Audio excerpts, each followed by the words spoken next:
yourself a merry little. Hi friends, so I'm here to talk to you today about giving.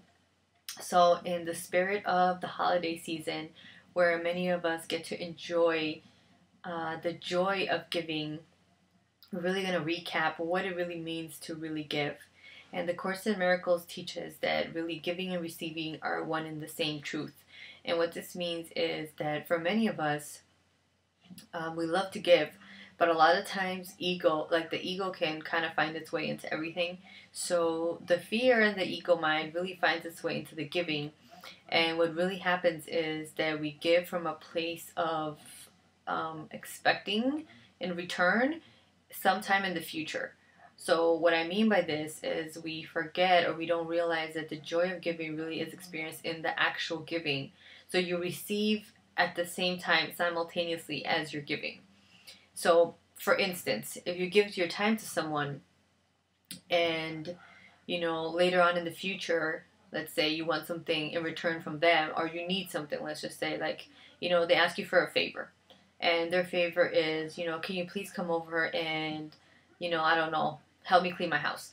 So you come over, you help them clean your house, you're giving your time, you're giving your efforts, and then 3 days later you ask them, hey, can you come over and help me rake the leaves? And they say, no, I don't have time. And then, 3 days after that, you need help with moving something. And they say again, I don't have time today to help you move. And then you start having these feelings of, man, I give and give to this person, and this person doesn't know how to give me back.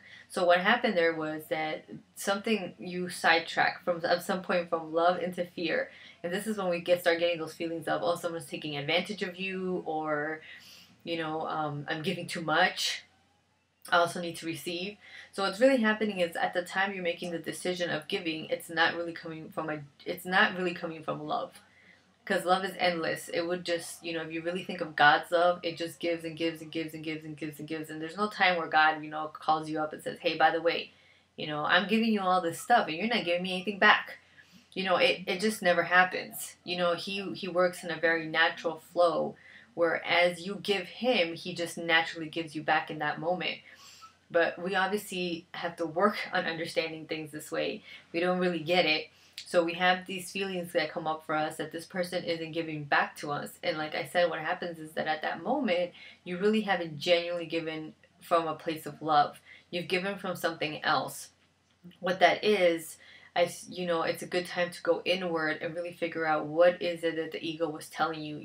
Probably some reflection, and maybe even a prayer or meditation to ask for guidance about what is it that you were listening to. Were you really listening to love, or were you listening to fear? Did you give because you thought, oh, if I don't give, what are they going to think of me, or they might not be my friend, or what if next time I need their help, but they don't give it to me because I don't help them, so I need to help them. So all those reasons could be why you're doing it out of fear. Love would just give, and you would know that at that moment, what you would be receiving is really the joy of giving. That's the greatest blessing that we can have in any moment that we give. And someone might say, okay, but yeah, what if you have that relationship where you give and you give and you give and you give, that sometimes happens. And what I would say at that is that in any given moment that you're giving, you're really truly not understanding how to give to yourself. And what I mean by that is the spirit within all of us, the mind of God within all of us, the universe within all of us is naturally always in a state of balance. It always knows exactly what we need and how to get it. The problem is we disconnect, and again, we disconnect through the voice of fear, not through the voice of love, because love would always keep us, healthy, safe, secure, joyful, all those words associated with love. We tend to deviate, so we're here, and we kind of deviate this way because, again, we're giving from a place of, what are these people going to think? What if they don't like me if I don't give? This happens a lot in a lot of aspects of our lives. Like, think about work. Someone asks you to do something at work. Sometimes you might think, well, if I don't do it, they might think I'm not doing my job properly, and what are people going to think, so I better do it. And then you do it, and then you do it again if they ask you again. And then there comes a point where you really start building these feelings of resentment because you've been feeling like you've been giving and, you're not receiving. And what really happens is you project the problem out there, where the problem is always in here. That's what the Course in Miracles teaches. You do not change the outside without changing first your mind. and how you're viewing it. So you really have to realize now that, you know, your thoughts are causing, the thoughts are the level of cause, and the outside is the level of effect. So your fearful thoughts that began the situation with you responding out of those thoughts, out of what are they going to think of me, whatever. Now on the outside is it's looking like resentment. It's coming back as resentment. You know, that's the effect it had, because you're feeling like you're doing all these things and you're not really feeling like you're seeing anything come back to you. And whether it is the friend situation or the work situation, and whatever situation in your life, a relationship, romantic relationship, you know, if you are really giving from a place of love, you will know. And sometimes the answer is just no. When someone asks you to do something, sometimes you have to say, you know, no, that's just not going to work out for me. And it needs to be a solid no. Like you're really coming from a place of guidance where you really are in tune with what is best for everybody. So you're really looking at the bigger picture of a situation where you're really connected with the universe and, you know, God's will for your life. And when the no comes from that place, you know, and you stay connected, you know, those feelings of guilt and shamefulness or upsetness or something don't come. And what I mean by that is sometimes we do say no. We think, okay, well, we're going to say no because it doesn't work out for me. But then we feel guilty. Like, you know, that happens where you say, no, that's not going to work out for me. And then you're like, and that person says, okay, well, man, I really wanted you to do it, but that's okay. And then we get upset because we feel like, oh, man, they were really trying to make me feel guilty because they were saying all these things. And really, they were just expressing their feelings. Really, you're just feeling the guilt on your own. Again, because your thoughts are really becoming based, you know, they're coming really based out of these fearful energy of, you know, I don't know, maybe they're not going to like you anymore, maybe you're not good enough, or, you know, are you going to lose their friendship? Whatever it is, that's what's causing that. There has been a disconnect. So whenever these feelings comes up, the feelings in this situation would be a really good guide to really help you realize that were you really giving from a place of love? If you go into the shame and the anger and the sadness, you really might want to look at that one more time and see if you were not giving from a place of fear.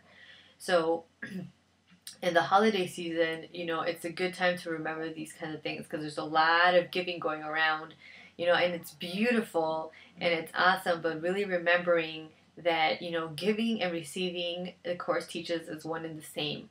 So you're really trying to give from this place of, I'm getting just exactly what I wanted and needed in this very moment just by buying this person a present.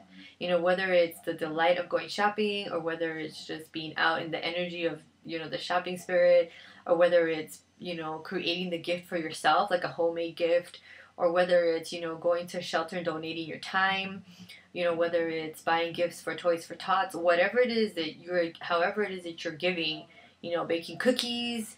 Really remember that it's about what you're receiving in that moment. And we all can really give from a natural flow within us. And I had just someone just asked me about giving back. And, you know, and I said, well, how do you give to yourself? And they said, I don't know. And I said, well, start there. You know, figure out what is it that you give to yourself. And, you know, this can be obviously maybe misinterpreted as like, well, isn't that selfish? Aren't you supposed to give to others?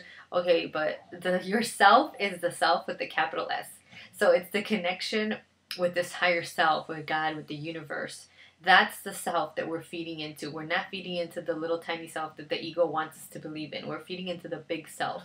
Truly and genuinely and unconditionally learn how to give to yourself. Figure out what gets you happy, because that's where you're going to be able to give unconditionally to others.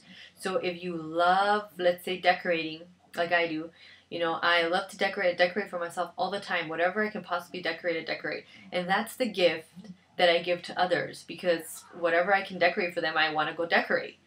And that's where my giving comes from. And in that very moment that I'm decorating, it doesn't matter to me that person will ever do anything for me, you know, in the outside way, or return it in the same way that I'm giving it, because I've already received the wonderful gift of decorating in that moment, because that's joy to me.